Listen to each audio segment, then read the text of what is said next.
Good afternoon, AI Expo 2024.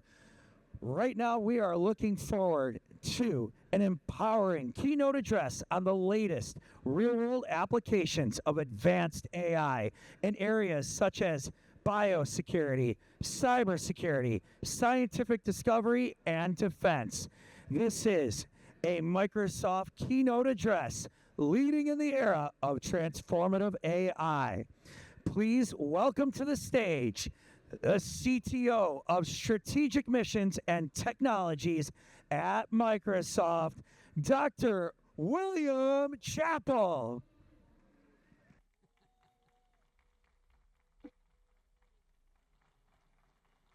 All right, thank you very much. Quite an entrance. So, pleasure to be at this event. It's really, if you step back, what an amazing event. This many people celebrating the intersection of AI and national security. That's something I would not have been able to predict. When I was at DARPA, we were brainstorming, how are we going to get this many people together? How do we get commercial entities and defense entities working together? So we bring up the slides. Let me start with talking about that time at DARPA and the evolution of the technology. When I started in 2011, we had the first wave of AI, which was trying to predict sort of human performance, and you would write down if-then statements. Think TurboTax. If you're an accountant, you can capture that experience. That is a great version of AI. We don't think of it as AI, but it was actually very empowering. If you can write down the rules of the road, right, you can actually then translate that into a very predictable performance. And if we were doing things like facial recognition, we would say, how big is the nose and how far apart are the eyebrows? And you'd write down the physics and you would try to then say, okay, is that going to characterize an image the way that we want? We realized right around 2013 that that's really not the right way to do this. What you should do is just learn through experience, how humans learn, right? We aren't actually measuring the nose and the eyebrows. Once you've seen enough faces, you kind of have this sixth sense of how you would actually do feature recognition. That second wave of AI is all about data. And that data is something you can train a model on, but that model is only good for what it's trained on. So you have this second wave, which is really powerful, but it's bespoke. It's only for specific technologies. So we went from the first wave to the second wave, and we created a ton of programs. I ran the Cognitive Electronic Warfare program at DARPA. That was all about how to collect the right signals, embed that into a model, and then hope when you got to the battlefield that it would do the things that you thought it would do, right? We realized we needed this third wave, contextual adaptation. They didn't have the ability to capture enough data than to predict what was actually going to happen when you got to actually try to use that technology. Something that understood context so you could have a back and forth. So how did we get here? In 2016, I felt very lucky to be in the government when Bob Work and his team put out what I thought was a brilliant document, which is the third offset strategy, which told the world we were going to use AI and human-machine teaming as a differential for the warfighter. But we realized, especially programs like mine, where we were building these bespoke models, that we weren't there yet. We weren't able to actually have a human-machine team. It would do very bespoke things and do it very well, but that was actually very limiting. So we created the AI Next program, right, which talked about the onset or the need for the third wave. Now, unbeknownst to us, Microsoft was busy putting deep hardware and infrastructure into the ground. In 2018, we started building the AI supercomputer. That AI supercomputer was announced to the world in 2020. That is what the models that became ChatGPT were trained on. And then the world woke up in late 2022 as everybody experienced what that third wave was about, that you could actually have a new experience when you interacted with a computer. The computer wasn't just doing a single characterization, it was actually able to interact with a person. 2023 was about putting that into our products from our lens. We licensed that technology. We now have it as the base of more than 20 co-pilots that are now the product suite across Microsoft. What's important there, that's not a new model every time we want to go do something different. The same model that powers Security Copilot is the same model that creates email, creates PowerPoint, creates Word documents. all of that traces to one foundational third wave model. And now GPT-4 is disrupting really every domain. Everybody's trying to figure out how you harness that power, including the government. So we're going to talk a little bit about today about what that disruption is and what that would look like inside of the government space. So I'm presenting here. I wanted to do a good job. And so if I would do it myself, if I have to draw images, right, I'm not really good at it. So I'm going to call my co-pilot, my partner. My co-pilot says, okay, create me an image foreshadowing an AI milestone. It's a kind of an important day. Maybe I want to drop some new milestone on this audience. How am I going to share that information? So, okay. So we're going to create the co-pilot. I'm going to say, create me an image foreshadowing an AI milestone. Co-pilot's going to say, I'll try to do that. And it creates this image. That's not very good. That's not really reflecting what I was saying. It's okay, right? But it's not something that I'm going to use, right? So it's like, okay, it's not an autopilot. It's a co-pilot. It's giving you suggestions. The human's still in control. The human has to make adjustments. So now we say, I want it more isolated. That's sort of an open room. Let's isolate that. And now I've got a compute capability that's isolated. We're getting closer to what my announcement is going to be. I'm going to do it again. Say, I want more isolated still. Now we've got something. Okay, now I've got compute in a box inside of a box. This concept of isolation is starting to brew. Okay, I asked this a very difficult question. Foreshadowing. I didn't even know how I would draw foreshadowing. How do you draw foreshadowing in a 2D static image? Foreshadowing is a temporal concept, right? It's really meant for video. So you're like, oh, why are you doing this weird sort of light and dark thing? Why is this the image that you were creating? Well, now you get to ask. This is contextual AI. This is the ability to ask questions about why it's making the decisions that it is making. How do you visualize foreshadowing? You can now get taught, and you can go back and forth with the model. If you're trying to do foreshadowing a concept, like that, I didn't honestly know how I would draw it or how I would start. You want to use light and you want to use dark. You want to contrast that something is about to happen. You want to put actions. You want to do partial reveals. Okay, now I understand why the logic is being used to create this type of an image. So now I say, why don't you draw me a picture of that? So without my compute in there right now, I'm able to now draw a picture, right? We can argue whether this is exactly the foreshadowing that you think, but you can see the light and the dark that it talked about, right? There's an event happening, maybe a storm is coming. It's starting to get that temporal representation.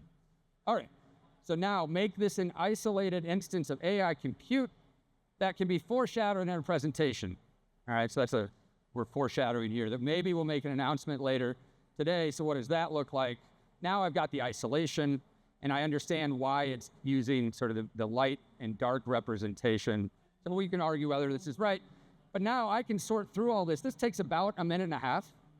So all of those different questions, my creative process has changed dramatically. If I was the head of a studio, I may have teams that create all of these options, and I get to select through those options. I now get to walk with my co-pilot through all of these options and make a choice. So that intelligence, that back and forth, I think it's a good example. It's true in code, it's true in text, it's now true in video. We can have that same interaction with our computer, and that really defines, to me, this shift in why AI is old and yet feels very new at this moment. All right, so you go from traditional AI, which the government is going to have, and it's going to be very narrow and specific to them, and you're going to want to complement that with this third wave, this generative AI capability. What I just showed you is really more of a maze, right, than a hallway, right? I've got an idea. I'm working back and forth. It has a context to what I'm trying to do. I'm adding more context. I'm changing, right? That whole creative process gets changed as you alter your path towards your goal. Again, it could happen in code. It can happen in designing materials. There's really not a domain where that interaction with the human and the computer isn't altering.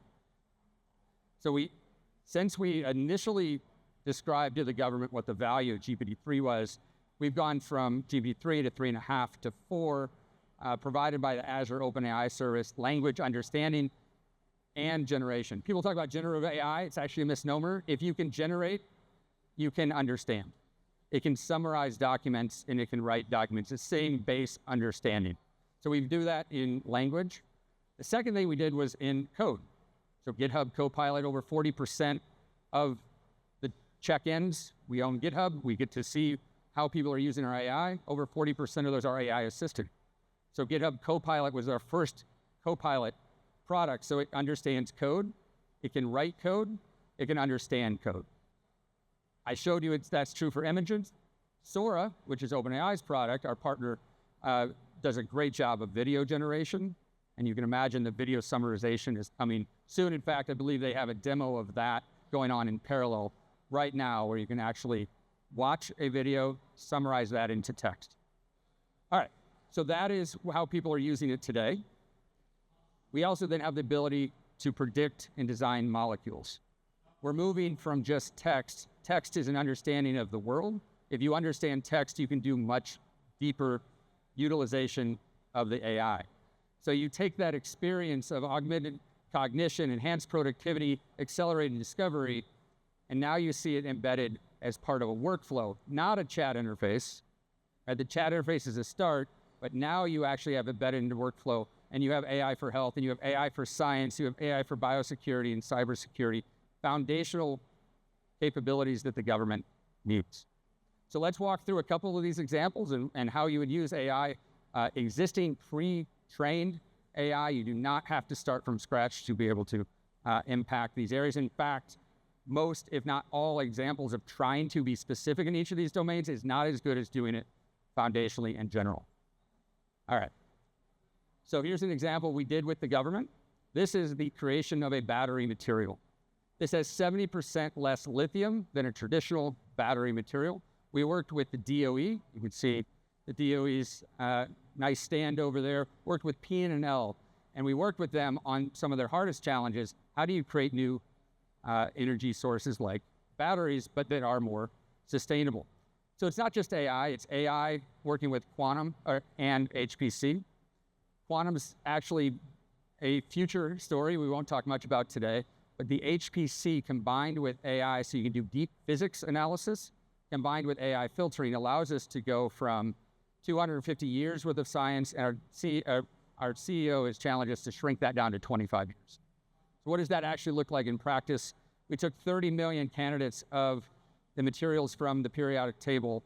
You use AI to filter that down to 500,000 candidates. You do another sanity check with AI, get down to 800 candidates, and then you kick off our HPC in our cloud.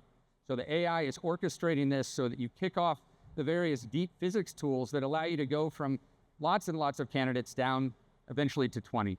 And that's where the human comes in. Still a co-pilot structure. The human looks at those 20 options, picks the most manufacturable, and then they created it.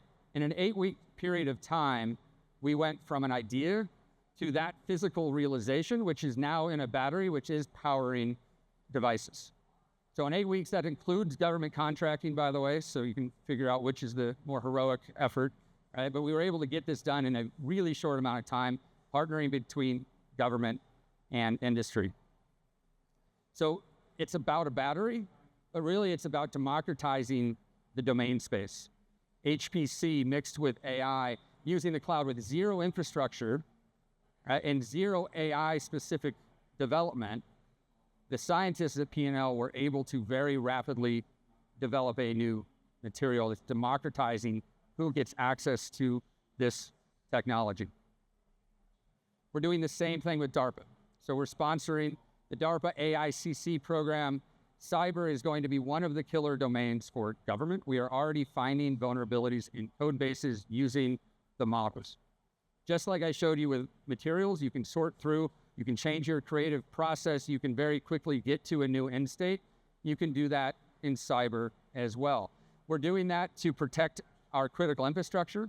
We are looking at open source vulnerabilities. How do you use AI to find those open source vulnerabilities to create a patch that the Linux Foundation will accept as a patch, and that is a very high, rigorous bar. So we're not doing this. We are providing our LLMs and our cloud to allow 80 plus competitors that will be on the stage at DEF CON in August to demonstrate the power of the LLMs meeting cyber. It's a great example of government and industry empowering small teams to show what the power of these models is. All right, so I came out of government and I worked at the electronics layer. We were looking at electronics up through the AI layer. but I was always jealous of, I wanted to look at all the data that the government had. We have so much data. We have satellites that are built that are collecting data all the time. The problem is never in any one location.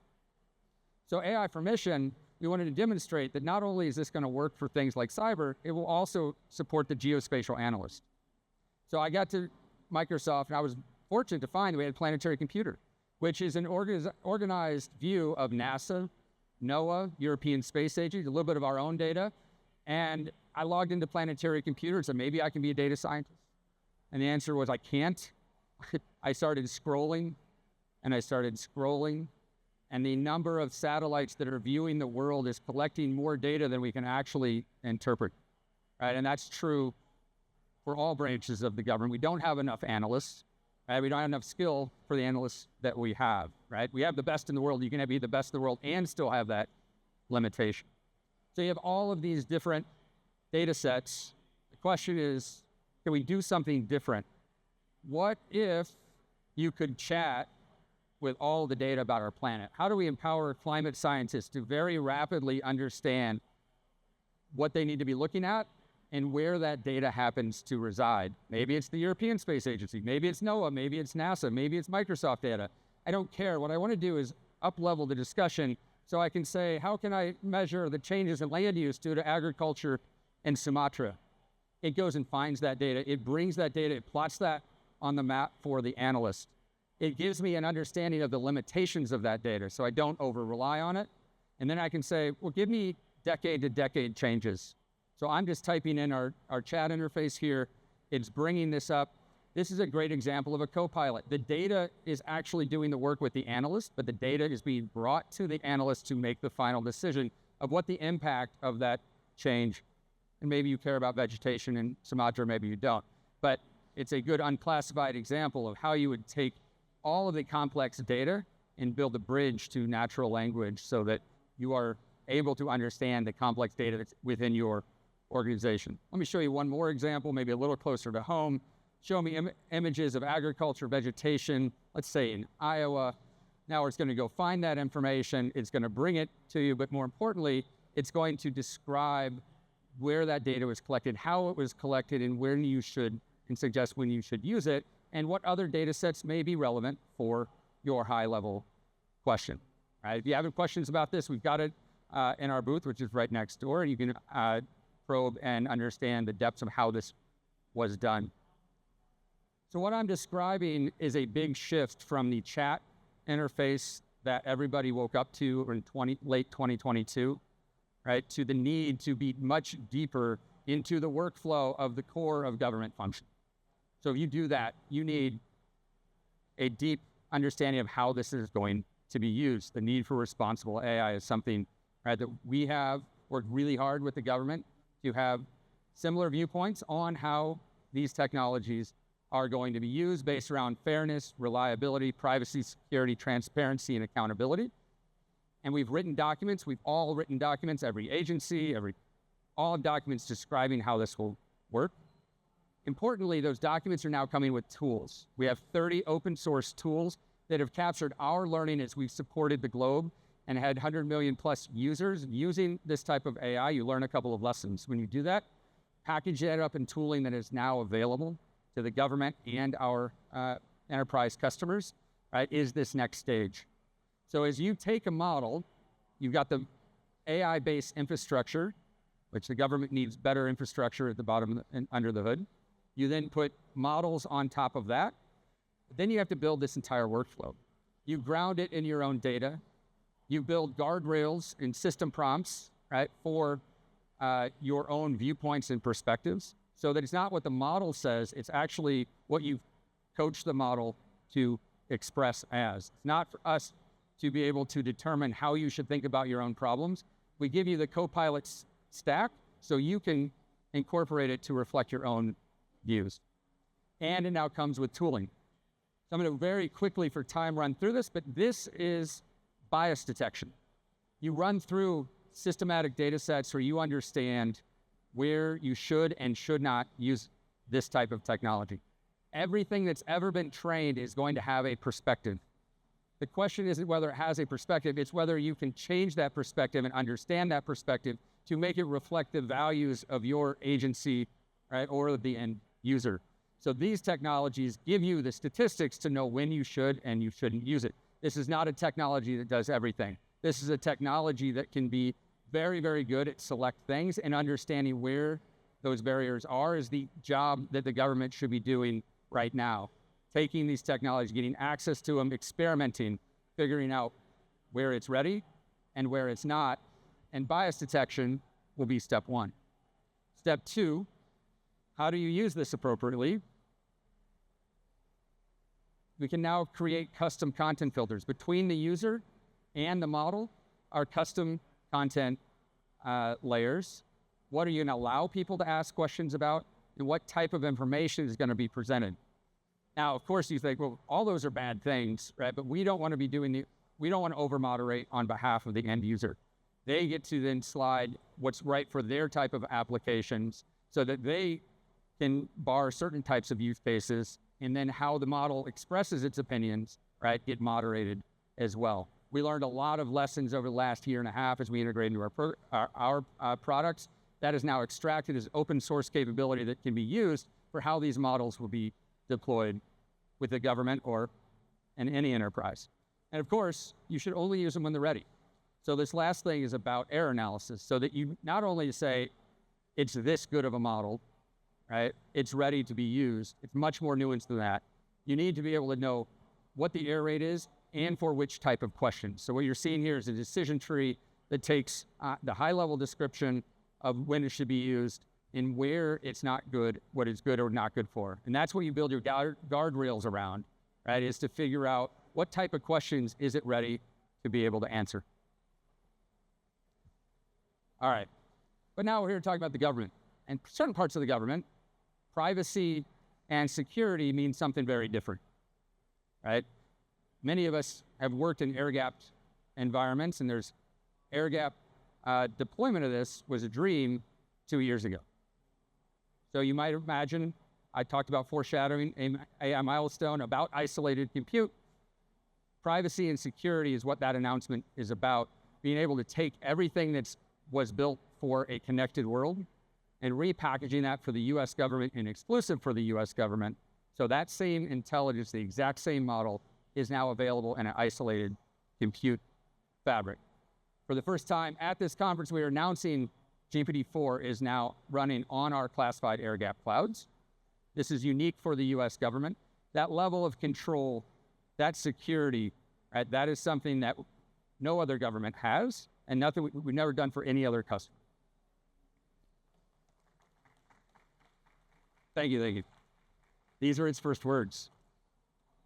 As of last week, this is the first time that isolated technology has been able to say hello, write code.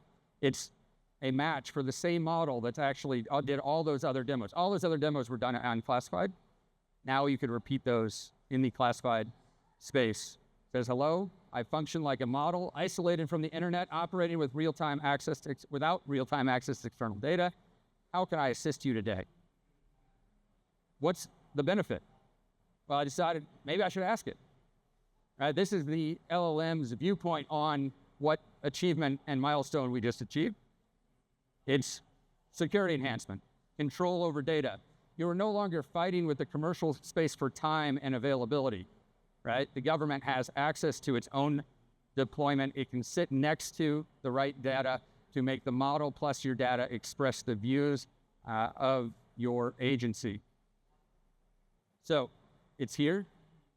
It's a new milestone, we believe, from 2016, from the third offset strategy through the creation of these large language models to putting it inside of our products. We now are in the era of deployment. We are deploying DARPA's finding vulnerabilities in code bases for cyber. We work NASA and NOAA data is being simplified, how you access that data for geospatial analysts. And we are creating new materials with the federal government. And as of today, at SCSP, we now have announced the first isolated instance of GPT-4, right? And it's just deployed, right? We'll have to go through accreditation, but the bits are live. We've seen it. It writes code. it analyzes, it has parity testing. It's the same system that you have in the same intelligence in the unclassified space is now in the classified space. To me, it's a big deal, not just because of the capabilities that we are now providing the government. It's an example of how, as a country, you can win the economic race, and then that can funnel back into national security. Microsoft is very clear-eyed, and we are going to support the U.S. government and its missions, right? And we're going to win the economic race simultaneously. How do you tie those together? How do you have a partnership where you have technology in the right regulatory environment, so you have a place now to red team together, right, to be able to explore these technologies as they come out? How do we put it in the hands of the people that need it and need it the most? So this role of experimentation and innovation, this is the next wave, figuring out where should you use it, where shouldn't you use it, what applications are going to get disrupted, how do we amplify the human experience? I was a government worker. I worked for DARPA for 8 years. I didn't get everything I wanted to get done at DARPA, in part because I didn't have all the tools that I expected to have when I left academia to move into the government space. Government knowledge workers need and deserve the same quality of tools that you have in the unclassified space in the more secret or top secret environments, right? And it's been a passion of mine for the last 2 years as we first saw GPT-3 and said, this has to be in the government's hands. It's been a 2-year journey. I thank everybody, a lot of people in the crowd that made that journey happen. I thank you. So I think it's a great example of government and industry working together to finally get to this stage. I thank you.